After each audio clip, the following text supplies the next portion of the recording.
बिहार में बीजेपी गठबंधन की जब सरकार रही है, ये नफरतवादी अलगाववादी राजनीति करने वाली भाजपा है और इसके इशारे पर यहाँ अपराध बढ़ रहा है। और तो साहेबगंज में हारते ही नहीं, किसी भी सूरत में साहेबगंज में हारना नहीं था, लेकिन फिर भी सबसे कम वोट से हम लोग हारे, 44-45 वोट से। इसमें जो मेरे कैंडिडेट थे, वोट जहां मांगने जाना चाहिए था, वहां किसी भी पंचायत में 43 पंचायत में एक भी पिछड़ा, दलित, अति पिछड़ा के यहाँ हम लोग नहीं जा पाए, जिसका खमियाजा हम लोगों को भुगतना पड़ा है। और इसका जिम्मेदारी जब प्रत्याशी अपने ऊपर ले लिए हैं तो फिर बोलना ही बेकार है। रंजीत, और आप देख रहे हैं लाइव पब्लिक। बिहार में एक चर्चा चल रहा है कि नीतीश कुमार विधानसभा भंग करना क्यों चाहते हैं, समय से पहले चुनाव क्यों चाहते हैं। चुनाव का डेट 2025 नवंबर का है, मगर 2024 का नवंबर में ही चुनाव कराना चाहते हैं। इसी पर बात करने के लिए आरजेडी के कद्दावर नेता तुलसी यादव जी है। चलिए इनसे हम बात करते हैं। लाइव पब्लिक में स्वागत है आपको भी और आपके चैनल दर्शक सबको बहुत बहुत स्वागत। विधानसभा चुनाव 2025 में कार्यकाल खत्म हो रहा है, नवंबर 2025 में, मगर नीतीश कुमार जी 2024 में चुनाव कराना क्यों चाहते हैं। अच्छी बात है, हम लोग तो विपक्ष में हैं तो हम लोग तो चाहेंगे कि जल्दी हो जाए। वो तो अच्छा सोच रहे हैं, जल्दी चुनाव हो जाए। हम लोग तैयारी है उसके लिए, लड़ने के लिए, जवाब देने के लिए। चर्चा ये भी चल रहा है कि नीतीश कुमार डर रहे हैं तेजस्वी यादव की लोकप्रियता से, कि कहीं आगे चल के तेजस्वी यादव की लोकप्रियता बढ़ जाए और जो है इंडिया गठबंधन, जिस तरह से इंडिया गठबंधन की देश में एक अच्छी विपक्ष बनकर उभरी है, तो बाद में कहीं जो है नीतीश कुमार को इससे हानि हो सकती है। माननीय मुख्यमंत्री जी ही नहीं, देश के प्रधानमंत्री को डर लग रहा है तेजस्वी जी से।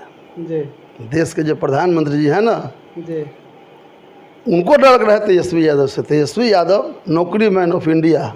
जी, रोजगार के मुद्दा को लेकर तेजस्वी यादव पूरे बिहार में घूमे हैं, 251 सभा भी किए और उनको मात्र 4 सीट ही आए। देखिए, लोकसभा के चुनाव में और विधानसभा के चुनाव में बहुत डिफरेंस है। इसमें 15% हम लोगों का वोट भाग करके उधर चला गया है, हिंदू मुस्लिम के नाम पर, मंदिर मस्जिद के नाम पे। वो टोटल लोग वापस चले आएंगे और विधानसभा का नज़ारा कुछ अलग होगा, एकदम अलग थलग होगा एकदम।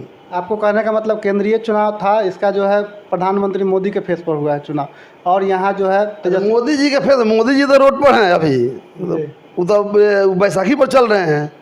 कब पलटी मारेगा लोग से देखिए ना, 6 महीना चल जाता बहुत है।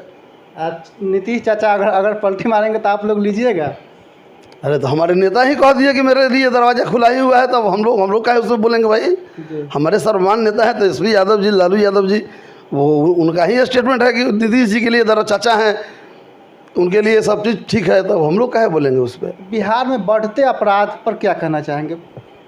बिहार में बीजेपी गठबंधन की जब सरकार रही है, ये नफरतवादी अलगाववादी राजनीति करने वाली भाजपा है और इसके इशारे पर यहाँ अपराध बढ़ रहा है और अपराध हो रहा है। अभी जो है वर्तमान में नवनिर्वाचित सांसद देवेश चंद्र ठाकुर का एक बयान सामने आया है कि हम मुस्लिम और यादव का कोई काम नहीं करेंगे क्योंकि मुस्लिम और यादव हमको वोट नहीं दिया। इस पर क्या कहिए। देखिए, वो तो बहुत सुलझे हुए राजनेता हैं और कैसे बोल गए ये बात, उनको ये बात नहीं बोलना चाहिए, क्योंकि 2 बार निर्दलीय चुनाव लड़े, सभी जाति धर्म के लोग उनको वोट किया है। जाति पार्टी से ऊपर उठ के 2 बार निर्दलीय लड़े और दोनों बार सब लोग वोट किया उनको, सब लोग सपोर्ट किया। और उनके मुंह से इस तरह का बात कैसे निकला है तो समझ से परे है। चर्चा ये भी चल रहा है कि देवेश चंद्र ठाकुर भाजपा के टच में है, इसी कारण जो है नीतीश कुमार का डैमेज करने के लिए ये बयान दिए।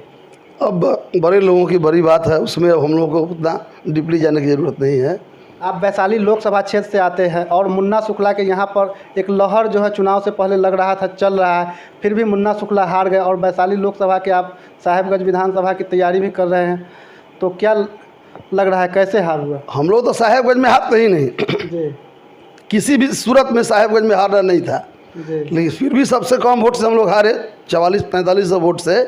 इसमें जो मेरे कैंडिडेट थे, वोट जहां मांगने जाना चाहिए था, वहां किसी भी पंचायत में 43 पंचायत में एक भी पिछड़ा, दलित, अति पिछड़ा के यहाँ हम लोग नहीं जा पाए, जिसका खमियाजा हम लोगों को भुगतना पड़ा है। और इसका जिम्मेदारी जब प्रत्याशी अपने ऊपर ले लिए हैं तो फिर बोलना ही बेकार है। यहाँ पर आरोप लगा है वैशाली लोकसभा के जो क्षेत्रीय विधायक और वैशाली लोकसभा क्षेत्र के, वो जनता के को वोट मांगने नहीं गए। जैसे कांटी और मीनापुर विधायक वर्तमान में है, वो लोग पर भी आरोप लगा कि ये लोग जनता से वोट मांगे नहीं, केवल जो है दिखावा करते थे। देखिए, दिखावा नहीं, 2 बार आदरणीय मुन्ना शुक्ला जी यहाँ से चुनाव लड़े थे, निर्दलीय भी लड़े, एक बार जदयू से भी लड़े और लड़ाई दिए, निर्दलीय आके लड़ाई दिए, ये बहुत बड़ी बात है। और उनको सारा रास्ता पैरा सब देखल था, सारा टोला गली देखल था, फिर वो कैसे मिसगाइड हो गए? ये सारा गलती उनका है, उसमें किसी नेता का कोई गलती नहीं है। आप कैंडिडेट थे हमारे पार्टी का, आपको सूझबूझ सोचना चाहिए था कि हम कैसे चुनाव को जीते। आप पहले ही फील गुड में आ गए, एक तरफा चुनाव हो रहा है, तार पार खत्म हो गया, आई रहे टूट गया, यही पढ़ते रह गए, वोट मांगने नहीं गए, हार का मुंह देखना पड़ा और कुछ नहीं है। हम लोग हारते कहाँ? यहाँ से कोई नहीं हरा सकता था, इस वैशाली को कोई नहीं हरा सकता था उत्तर बिहार में, लेकिन हारे हैं तो हम लोग अपने करनी से हारे हैं और उसका सारा जवाबदेही अपने प्रत्याशी लिए हैं। अब बात खत्म हो गई, अब हम लोग तो हारिए गए। जिला अध्यक्ष पर भी आरोप लग रहा है, रमेश गुप्ता पर भी। अब रमेश गुप्ता जी पर खेल लगा रहा है नहीं लगा रहा है, अब हमको ना पता है इसके बारे में। अब कौन, जिसको जो अच्छा लगता है बोलता है, जिसको खराब लगता है खराब बोलता है। हम ही को खराब करने वाले लोग नहीं है जी। अब कौन लोग बोला नहीं बोला वो जाने, अब बोलने वाला जाने। तो 25 का चुनाव के लिए आप तैयार हैं? एकदम, पार्टी सिंबल देगी, लड़ेंगे।